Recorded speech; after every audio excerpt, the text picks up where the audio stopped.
Bienvenidos, ¿qué tal? ¿Cómo les va? Seguidores, oyentes, visitantes por primera vez del canal.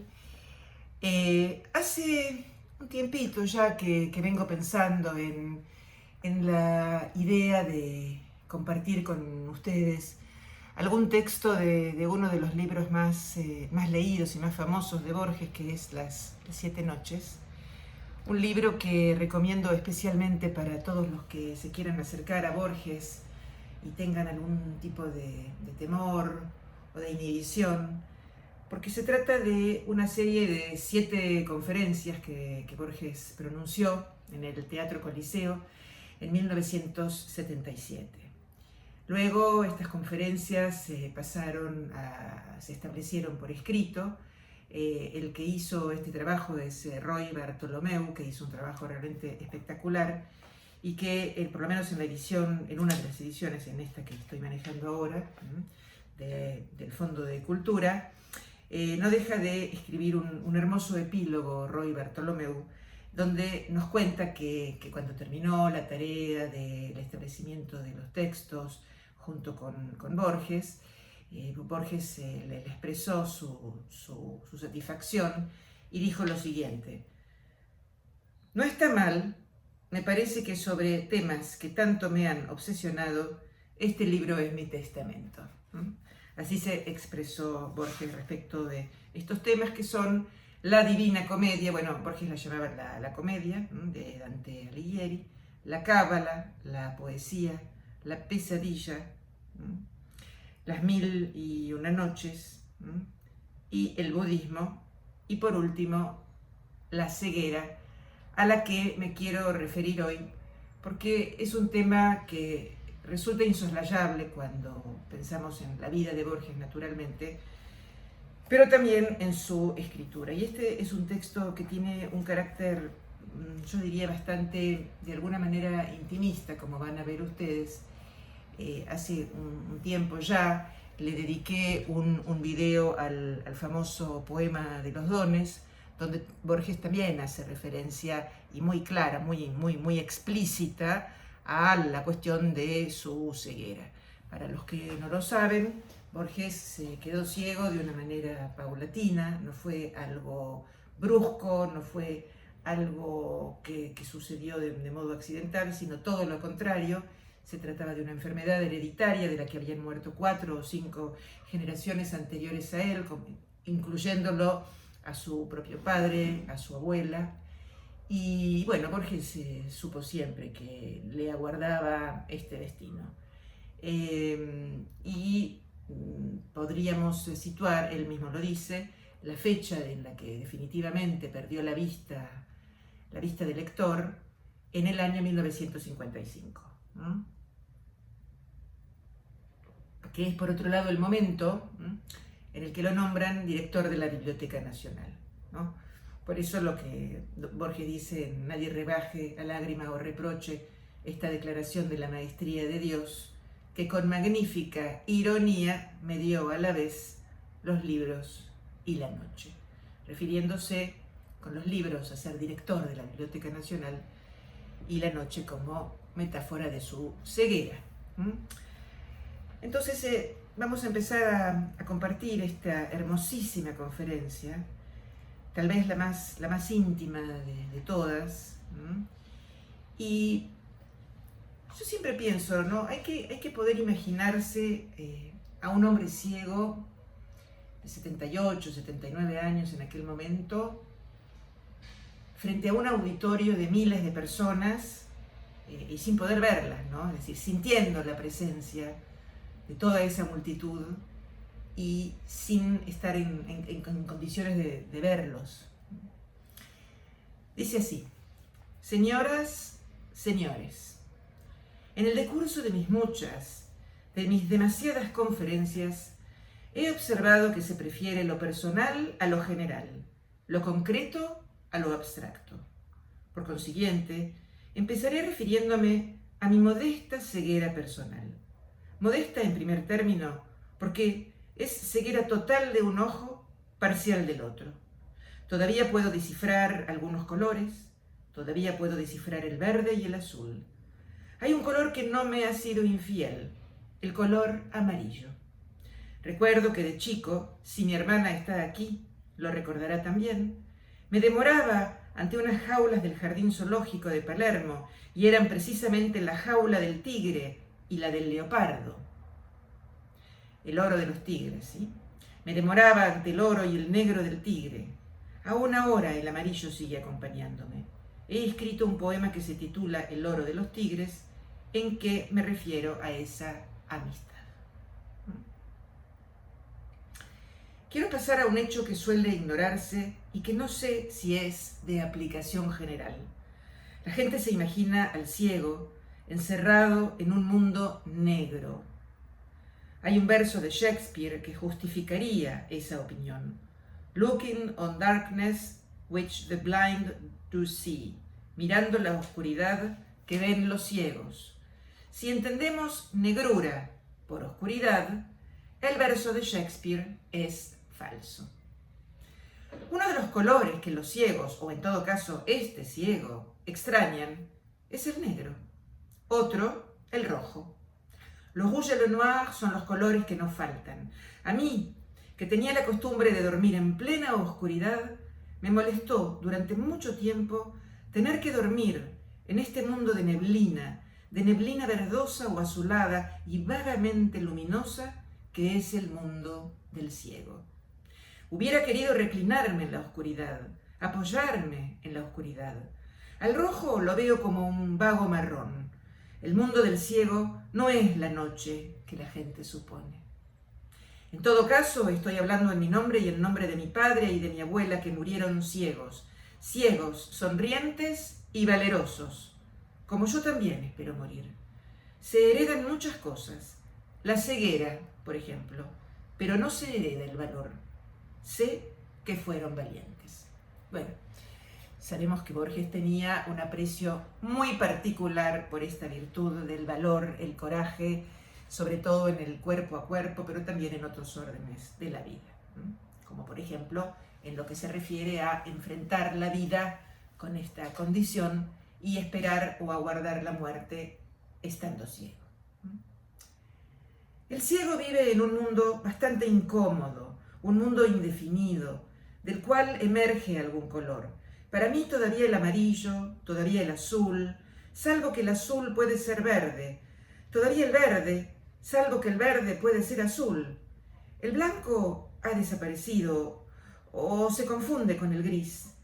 En cuanto al rojo, ha desaparecido del todo, pero espero alguna vez, estoy siguiendo un tratamiento, mejorar y poder ver ese gran color, ese color que resplandece en la poesía que tiene tan lindos nombres en muchos idiomas. Pensemos en Scharlach en alemán, en Scarlet en inglés, escarlata en español, écarlate en francés. En cambio, amarillo suena débil en español, yellow en inglés, que se parece tanto a amarillo. Creo que en español antiguo era amariello. Bueno, aquí estos comentarios clásicos de Borges en relación con la musicalidad de las palabras, que además tratándose de un ciego, como bien sabemos, el sentido del oído se agudiza, como no puede ser de otro modo. Yo vivo en ese mundo de colores y quiero contar, ante todo, que si he hablado de mi modesta ceguera personal, lo hice porque no es esa ceguera perfecta en que piensa la gente. Eso de ceguera perfecta está muy bien dicho, ¿no? Esa negrura total. Y en segundo lugar, porque se trata de mí. Mi caso no es especialmente dramático. Es dramático el caso de aquellos que pierden bruscamente la vista. Se trata de una fulminación, de un eclipse. Pero en el caso mío, ese lento crepúsculo empezó, esa lenta pérdida de la vista, cuando comencé a ver. Se ha extendido desde 1899 sin momentos dramáticos, un lento crepúsculo que duró más de medio siglo. Para los propósitos de esta conferencia debo buscar un momento patético, digamos, aquel en que supe que ya había perdido mi vista de lector y de escritor. Esto es muy importante, ¿no? La vista de lector, fundamentalmente, y de escritor. ¿por qué no fijar la fecha tan digna de recordación de 1955? Bueno, aquí naturalmente encontramos una alusión política a las posiciones, ¿sí?, antiperonistas de Borges. No me refiero a las épicas lluvias de septiembre, me refiero a una circunstancia personal. Bueno, ven ustedes cómo denominan este momento tan terrible de la historia argentina, 1955, ¿no? Digo, con asesinatos, con bombardeos en la Plaza de Mayo, ¿no? Pero bueno, él lo sitúa como las épicas lluvias de septiembre. He recibido en mi vida muchos inmerecidos honores, pero hay uno que me alegró más que ningún otro: la dirección de la Biblioteca Nacional. Por razones menos literarias que políticas, fui designado por el gobierno de la Revolución Libertadora. Aquí lo está diciendo de manera muy explícita. Me vi nombrado director de la biblioteca y volví a aquella casa de la calle México del barrio de Montserrat, en el sur, de la que tenía tantos recuerdos. Jamás había soñado con la posibilidad de ser director de la biblioteca. Yo tenía recuerdos de otro orden. Iba con mi padre de noche. Mi padre, que era profesor de psicología, pedía algún libro de Bergson o de William James, que eran sus autores favoritos, o de Gustav Spiller. Yo, demasiado tímido para pedir un libro, buscaba algún volumen de la Enciclopedia Británica o de las enciclopedias alemanas de Brockhaus o de Meyer, con la que después nos iba a bombardear él con sus enciclopedazos, como digo yo. Tomaba un volumen al azar, lo sacaba de los anaqueles laterales y leía. Es una idea muy linda esta de tomar al azar el libro, abrirlo en la página que caiga y leerlo, y sobre todo se puede hacer muy bien con diccionarios y bibliotecas. Quizás hoy en el mundo digital este placer está está como arrinconado, pero se puede abrir un libro al azar, una enciclopedia, un diccionario. Recuerdo una noche en que me vi recompensado porque leí 3 artículos sobre los druidas, sobre los drusos y sobre Dryden, un regalo de las letras D, E, ¿sí? Otras noches fui menos afortunado. Yo sabía, además, que en esa casa estaba Grusac. Hubiera podido conocerlo personalmente, pero yo era entonces, puedo decirlo, muy tímido, casi tan tímido como soy ahora.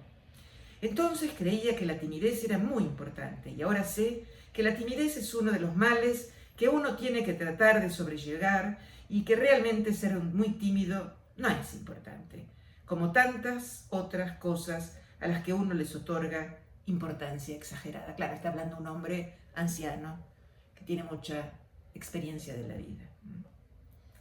Recibí el nombramiento a fines de 1955. Me hice cargo, pregunté el número de volúmenes, me dijeron que era 1.000.000. Averigüé después que eran 900.000, una cifra más que suficiente. Quizá 900.000 parezca más que 1.000.000. 900.000. En cambio, 1.000.000 se agota enseguida. Otra vez la cadencia sonora de 900.000. Poco a poco fui comprendiendo la extraña ironía de los hechos. Yo siempre me había imaginado el paraíso bajo la especie de una biblioteca. Aquí retoma el verso del poema de los dones. Otras personas piensan en un jardín, otras pueden pensar en un palacio. Ahí estaba yo. Era de algún modo el centro de 900.000 volúmenes en diversos idiomas. Comprobé que apenas podía descifrar las carátulas y los lomos. Entonces escribí el poema de los dones, que empieza: nadie rebaje a lágrima o reproche esta declaración de la maestría de Dios, que con magnífica ironía me dio a la vez los libros y la noche. Esos 2 dones que se contradicen, los muchos libros y la noche, la incapacidad de leerlos. Acá uno puede sentir como un dejo, como un regusto a cierto cariño por la paradoja, ¿no? Por la contradicción. Imaginé autor del poema a Grusac, porque Grusac fue también director de la biblioteca y también ciego. Grusac fue más valiente que yo, guardó silencio. pero pensé que, sin duda, había instantes en que nuestras vidas coincidían, ya que los dos habíamos llegado a la ceguera y los dos amábamos los libros. Él había honrado a la literatura con libros muy superiores a los míos. Recordemos que Borges admiraba la prosa de Paul Grusac y de Alfonso Reyes como, según declaró muchas veces, lo más alto de la prosa en lengua castellana.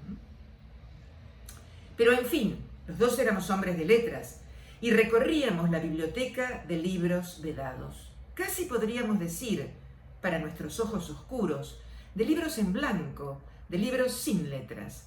Escribí sobre la ironía de Dios y al fin me pregunté cuál de los dos había escrito ese poema de un yo plural y de una sola sombra. Ignoraba entonces que hubo otro director de la biblioteca, José Mármol, que también fue ciego. Aquí aparece el número 3, que cierra las cosas. 2 es una mera coincidencia. 3, una confirmación. Una confirmación de orden ternario, una confirmación divina o teológica. Mármol fue director de la biblioteca cuando ésta estaba en la calle Venezuela. Ahora, es costumbre hablar mal de Mármol o no hablar de él. Pero debemos recordar que cuando decimos el tiempo de Rosas, no pensamos en el admirable libro de Ramos Mejía, Rosas y su tiempo, pensamos en el tiempo de Rosas que describe esa admirablemente chismosa novela Amalia de José Mármol. Haber legado la imagen de una época a un país no es escasa gloria. Ojalá yo pudiera contar con una parecida. La verdad es que siempre cuando decimos el tiempo de Rosas, estamos pensando en los mazorqueros que describió Mármol.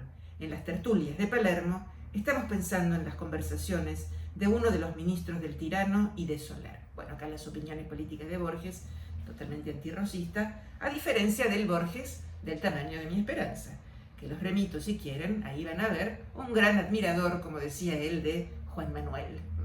O sea que Borges tuvo sus vaivenes en el terreno de sus posiciones políticas. Tenemos pues 3 personas que recibieron igual destino y la alegría de volver al barrio de Montserrat, en el sur. Para todos los porteños, el sur es, de un modo secreto, el centro secreto de Buenos Aires. No el otro centro, un poco ostentoso, que mostramos a los turistas. En aquellos tiempos no existía esa publicidad que se llama barrio de San Telmo. El sur vendría a ser el modesto centro secreto de Buenos Aires. Si yo pienso en Buenos Aires, pienso en el Buenos Aires que conocí cuando era chico, de casas bajas, de patios de zaguanes, de aljibes, con una tortuga, de ventanas de reja, y ese Buenos Aires antes era todo Buenos Aires. Ahora solo se conserva en el barrio sur, de modo que sentí que volvía al barrio de mis mayores.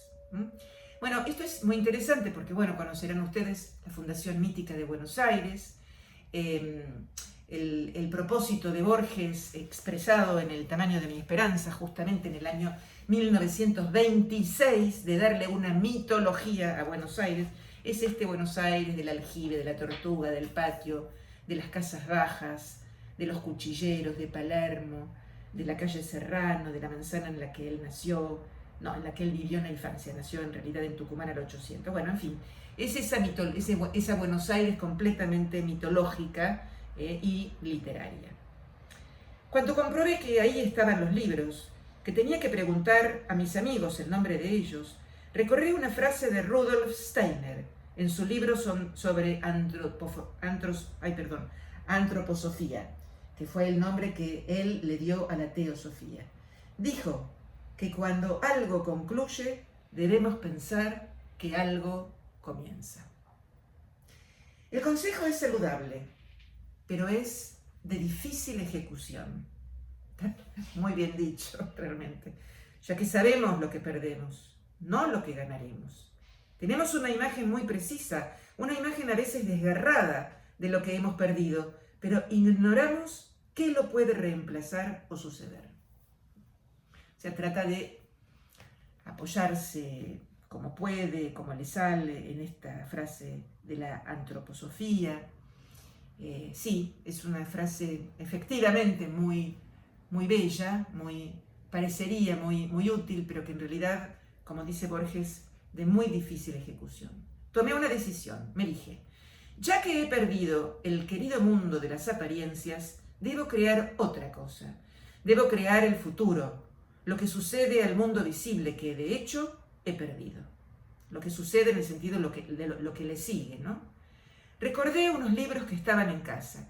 Yo era profesor de literatura inglesa en nuestra universidad. ¿Qué podía hacer para enseñar esa casi infinita literatura, esa literatura que sin duda excede el término de la vida de un hombre o de las generaciones? ¿Qué podía hacer en 4 meses argentinos de fechas patrias y de huelgas? Hice lo que pude para enseñar el amor a esa literatura y me abstuve en lo posible de fechas y de nombres. Vinieron a verme unas alumnas que habían dado examen y lo habían aprobado. No, y lo había aprobado. Yo lo había aprobado. Todas las alumnas pasaban conmigo. Siempre traté de no aplazar a nadie. En 10 años aplacé a 3 alumnos que insistieron en ser aplazados. A las niñas, serían 9 o 10, les dije, tengo una idea. Ahora que ustedes han pasado y que yo he cumplido con mi deber de profesor, ¿no sería interesante que emprendiéramos el estudio de un idioma y de una literatura que apenas conocemos? Me preguntaron cuál era ese idioma y cuál esa literatura. Bueno, naturalmente el idioma inglés y la literatura inglesa. Vamos a empezar a estudiarlos ahora que estamos libres de las frivolidades de los exámenes. Vamos a empezar por los orígenes. Bueno, la posición antiacadémica, anti-establecimiento penitenciario de Borges es harto conocida, ¿no? Pero encierra una semilla de verdad, ¿no? Los que hemos dedicado la vida a la docencia sabemos que todos los que estudian la noche antes del examen no van a retener pero ni 3 sílabas de lo que estudiaron. Recordé que, es decir, otra cosa es estudiar por el placer, ¿no? Que él le propone a las niñas, entre las cuales estaba, como tal vez ustedes ya lo saben, María Kodama. Recordé que en casa había 2 libros que pude recuperar porque los había puesto en el estante más alto, pensando que no iba a precisarlos nunca. Eran el Anglo-Saxon Reader de Swift y la Crónica Anglosajona. Los 2 tenían glosario. Y nos reunimos una mañana en la Biblioteca Nacional. Pensé, he perdido el mundo visible, pero ahora voy a recuperar otro, el mundo de mis lejanos mayores, aquellas tribus, aquellos hombres que atravesaron a remo los tempestuosos mares del norte y que desde Dinamarca, desde Alemania y desde los Países Bajos conquistaron a Inglaterra, que se llama Inglaterra por ellos, ya que England, tierra de los anglos, antes se llamaba tierra de los britanos, que eran celtas. Conocemos el amor de Borges por sus orígenes, ¿no? Ese amor por todo lo anglo. Era un sábado por la mañana. Nos reunimos en el despacho de Grusac y empezamos a leer. Hubo una circunstancia que nos alegró y nos mortificó, pero que al mismo tiempo nos llenó de cierta vanidad. Fue el hecho de que los sajones, como los escandinavos, usaban 2 letras rúnicas para significar los 2 sonidos de la th, de thing y de th, del artículo the en inglés. Eso confería a la página un aire misterioso. Las hice dibujar en un pizarrón. O sea, las runas son cada uno de los caracteres, como si dijéramos, de las letras que configuran lo que sería la antigua escritura de las lenguas de los pueblos germánicos, ¿no? Islandia, Escandinavia. Bueno, fueron descifradas recién en el siglo XIX, pero aún resultan bastante misteriosas. Bien, nos encontramos con un idioma que nos pareció distinto del inglés, parecido al alemán. Ocurrió lo que siempre ocurre cuando se estudia un idioma. Cada una de las palabras resalta, como si estuviera grabada, como si fuera un talismán. Por eso los versos en un idioma extranjero tienen un prestigio que no tienen en el idioma propio, porque se oye, se ve cada una de las palabras. Pensamos en la belleza, en la fuerza, o simplemente en lo extraño de ellas. Tuvimos buena suerte esa mañana. descubrimos la frase «Julio César fue, de los romanos, el primero que buscó a Inglaterra». Encontrarnos con los romanos en un texto del norte nos conmovió. Recuerden ustedes que no sabíamos nada del idioma, que lo leíamos con lupa, que cada palabra era una suerte de talismán que recobrábamos. Encontramos 2 palabras. Con esas 2 palabras estuvimos casi ebrios. Es verdad que yo era viejo y ellas eran jóvenes. Parece que son épocas aptas para la embriaguez. Yo pensaba, estoy volviendo al idioma que hablaban mis mayores hace 50 generaciones. Estoy volviendo a ese idioma. Estoy recuperándolo. No es la primera vez que lo uso. Cuando yo tenía otros nombres, yo hablé este idioma. Esas 2 palabras fueron el nombre de Londres, Lundenburg, Londresburgo, y el nombre de Roma, que nos emocionó más aún, por pensar en la luz de Roma, que había caído sobre esas islas boreales perdidas, la Romeburg, la Romaburgo. Creo que salimos a la calle gritando Lundenburg, Romeburg. Uno se puede imaginar, ¿no?, la exaltación de este pequeño grupo. Así empezó el estudio del anglosajón, al que me llevó la ceguera, y ahora tengo la memoria llena de versos elegíacos, épicos, anglosajones. Había reemplazado el mundo visible por el mundo auditivo del idioma anglosajón.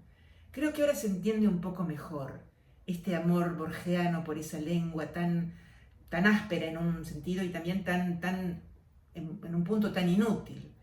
Es decir, es esta alegría del verbo, ¿no?, de la música del verbo, y además ligada lógicamente con sus orígenes. Después pasé a ese otro mundo más rico y posterior de la literatura escandinava. Pasé a las Edas y a las sagas. Luego escribí antiguas literaturas germánicas, escribí muchos poemas basados en esos temas y sobre todo gocé de esas literaturas.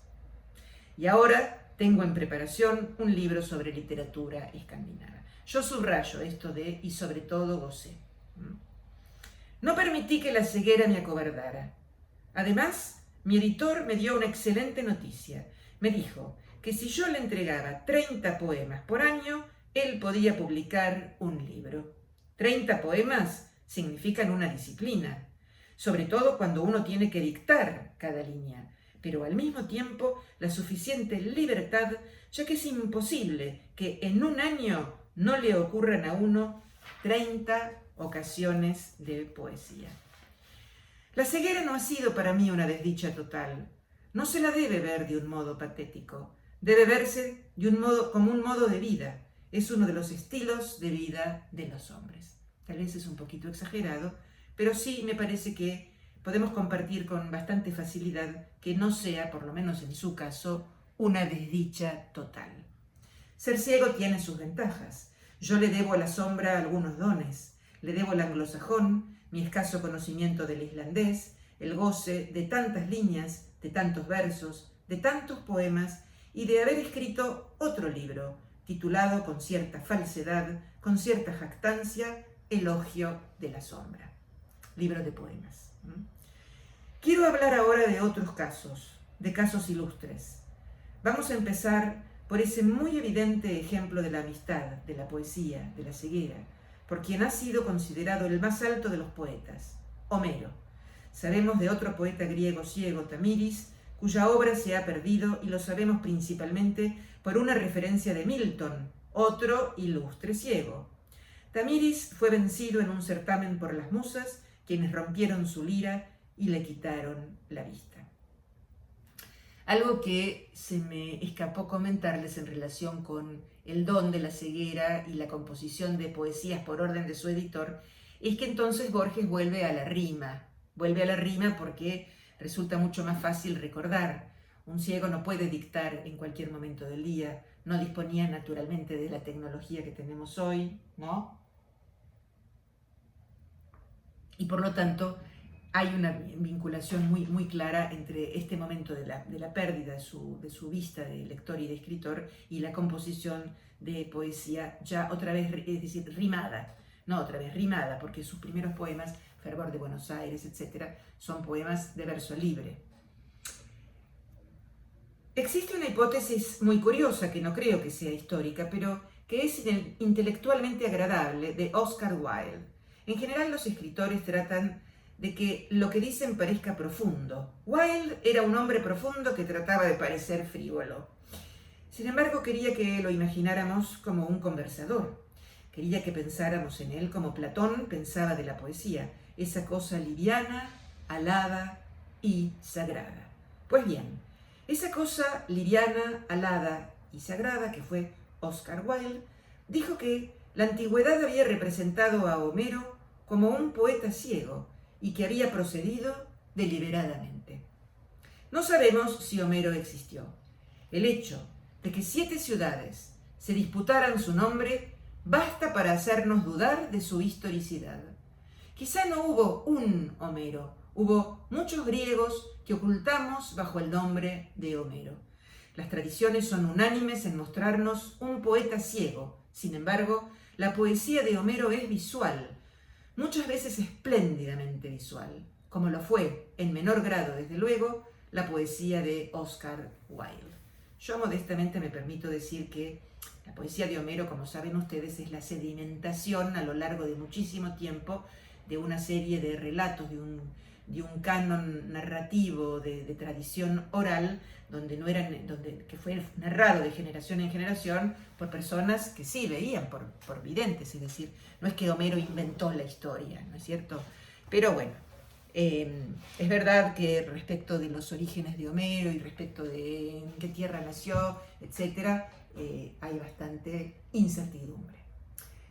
Podemos pensar que Homero no existió, pero que a los griegos les gustaba imaginarlo ciego para insistir en el hecho de que la poesía es ante todo música, que la poesía es ante todo la lira y que lo visual puede existir o no existir en un poeta. Yo sé de grandes poetas visuales y sé de grandes poetas que no son visuales, poetas intelectuales, mentales. No hay por qué mencionar nombres. Pasemos al ejemplo de Milton. La ceguera de Milton fue voluntaria. Supo desde el principio que iba a ser un gran poeta. Esto le ocurrió a otros poetas, Coleridge y De Quincey, antes de haber escrito una sola línea, sabían que su destino sería literario.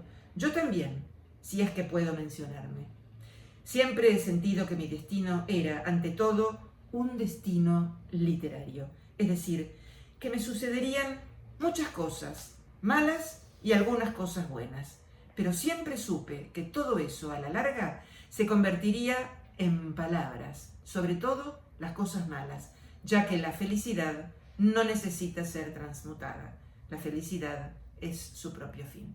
Es cierto que mayormente el arte, la poesía, la novela, etc., surgen más de la desdicha que de la dicha. Volvamos a Milton. Gastó su vista escribiendo folletos en defensa de la ejecución del rey por el Parlamento. Dice Milton que la perdió voluntariamente, defendiendo la libertad. Habla de esa noble tarea y no se queja de estar ciego. Piensa que ha sacrificado su vista voluntariamente y recuerda su primer deseo, el de ser un poeta. Se ha descubierto en la Universidad de Cambridge un manuscrito en el cual hay muchos temas que Milton se había propuesto, cuando era joven, para la ejecución de un gran poema. Quiero legar algo a las generaciones venideras, que éstas no dejen caer fácilmente, declara. Ya había anotado unos 10 o 15 temas, entre ellos uno que escribió sin saber que lo hacía de modo profético. Ese tema era Sansón.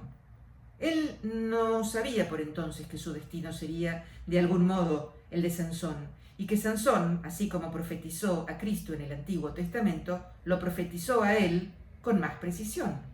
Una vez que se supo ciego, emprendió 2 obras históricas, una historia de Moscovia y una historia de Inglaterra, que quedaron inconclusas. Y luego el largo poema El Paraíso Perdido. Buscó un tema que pudiera interesar a todos los hombres, y no solamente a los ingleses. Ese tema fue Adán, nuestro padre común. Pasaba buena parte de su tiempo solo, componía versos y su memoria se había acrecentado. Podía tener 40 o 50 endecasílabos blancos en la memoria y luego los dictaba a quienes venían a visitarlo. Así compuso el poema. Recordó y pensó en el destino de Sansón, tan parecido al suyo, porque Jack Cranwell había muerto y había llegado la hora de la restauración. Milton fue perseguido y pudo ser condenado a muerte por haber justificado la ejecución del rey.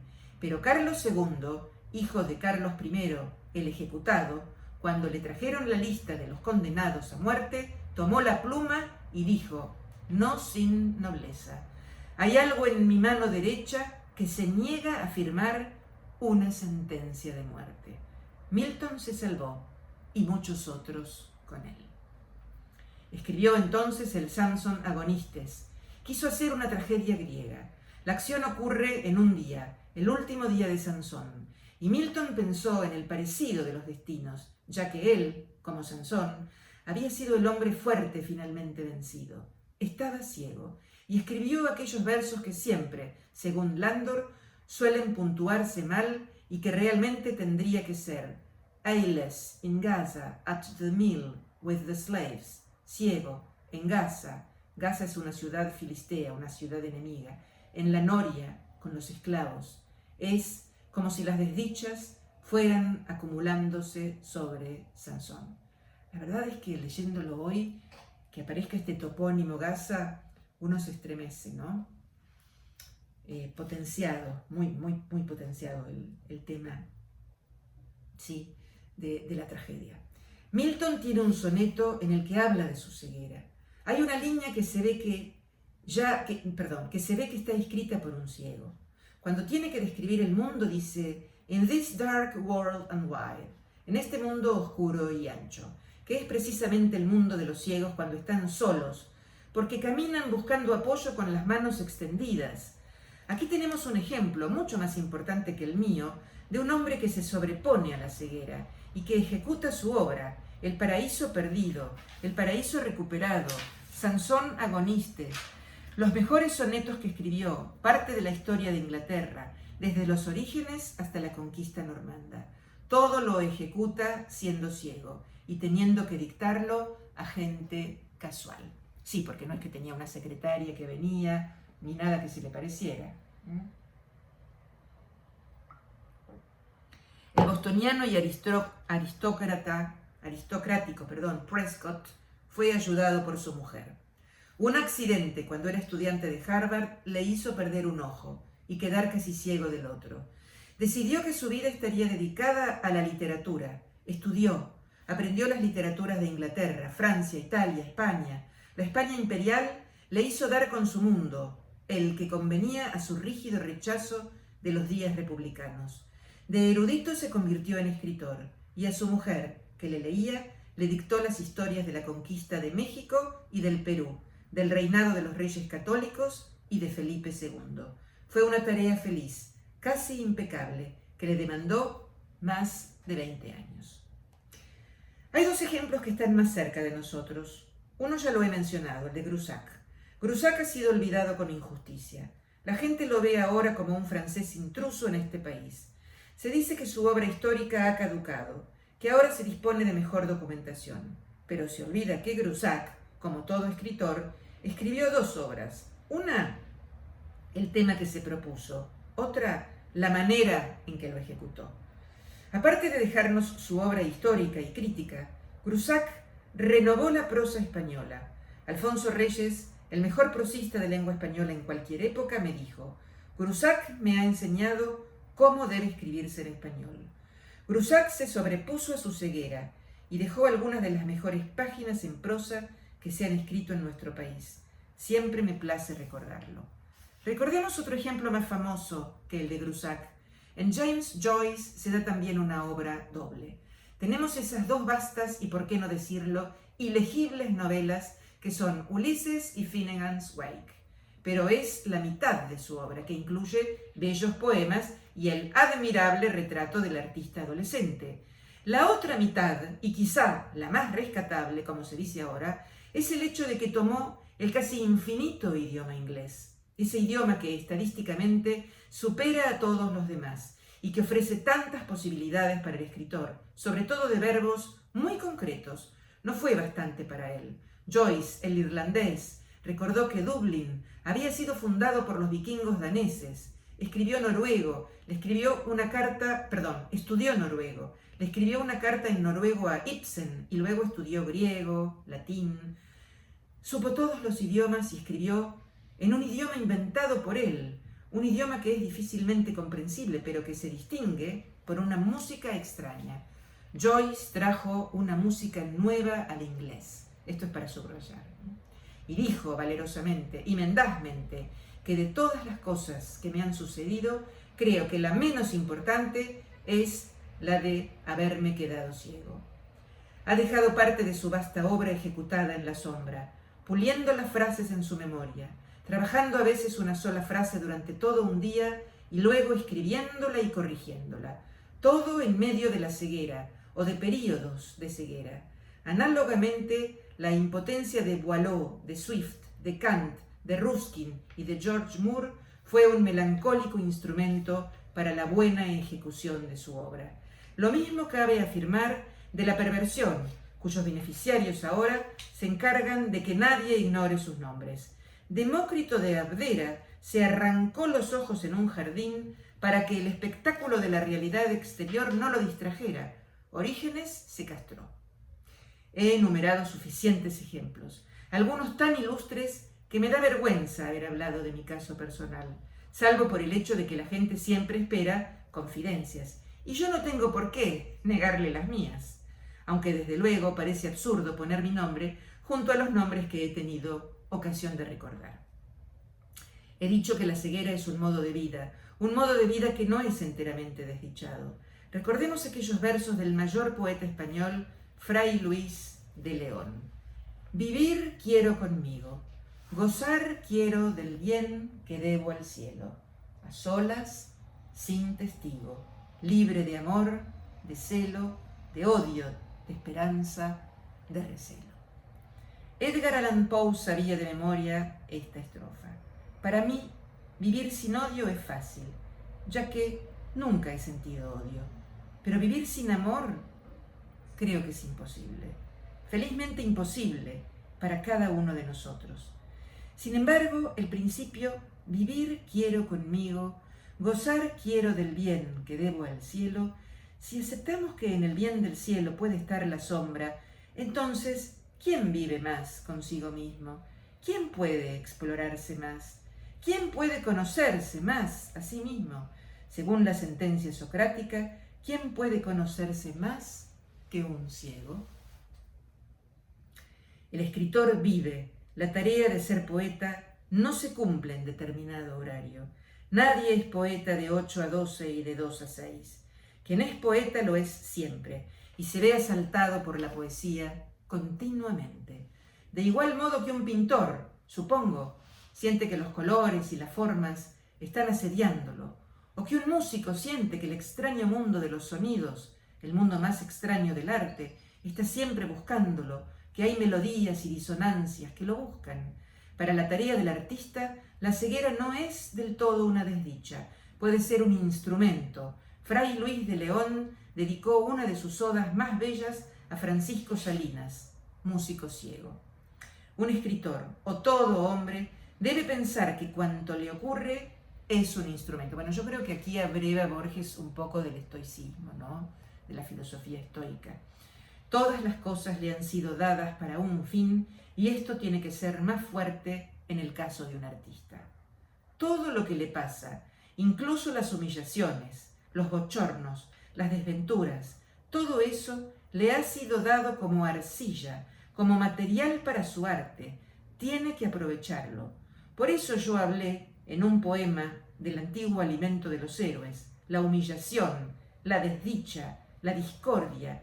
Esas cosas nos fueron dadas para que las transmutemos, para que hagamos de la miserable circunstancia de nuestra vida cosas eternas o que aspiren a serlo. Si el ciego piensa así, está salvado. La ceguera es un don. Ya he fatigado a ustedes con los dones que me dio. Me dio el anglosajón, me dio parcialmente el escandinavo, me dio el conocimiento de una literatura medieval que yo habría ignorado, me dio el haber escrito varios libros, buenos o malos, pero que justifican el momento en que se escribieron. Además, el ciego se siente rodeado por el cariño de todos. La gente siempre siente buena voluntad para un ciego. Quiero concluir con un verso de Goethe. Mi alemán es deficiente, pero creo poder recuperar sin demasiados errores esas palabras. Alles nahe werde fern. Todo lo cercano se aleja. Goethe lo escribió refiriéndose al crepúsculo de la tarde. Todo lo cercano se aleja, es verdad. Al atardecer, las cosas más cercanas ya se alejan de nuestros ojos. Así como el mundo visible se ha alejado de mis ojos, quizá definitivamente. Goethe pudo referirse no solo al crepúsculo, sino a la vida.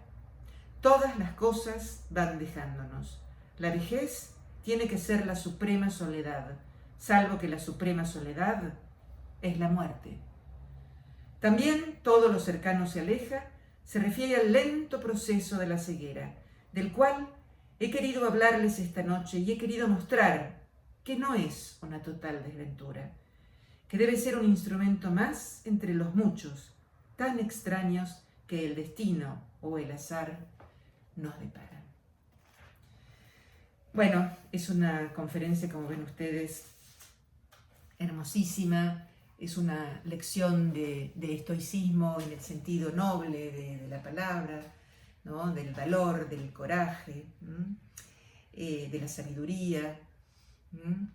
Y, insisto, es un texto, todo el libro, las 7 noches, que yo siempre recomiendo a los aspirantes a lectores de Borges, porque son los libros de diálogos con Osvaldo Ferrari, ¿sí? con Carrizo, bueno, hay muchísima bibliografía. Los diálogos, estos son conferencias, los diálogos es otro género, pero en todo caso, tanto conferencias como diálogos, bueno, Borges oral, son los textos que al lector todavía un poquito inhibido lo va a introducir, le va a permitir que se zambulla en ese universo borgiano, que se familiarice con las obsesiones, los temas, con los ejes que luego irán a vertebrar su literatura. Así que espero que hayan disfrutado de esta hermosa conferencia un poquito comentada por mí y que también sirva como acicate, como estímulo para que lean otros textos de Borges. Chao, hasta la próxima.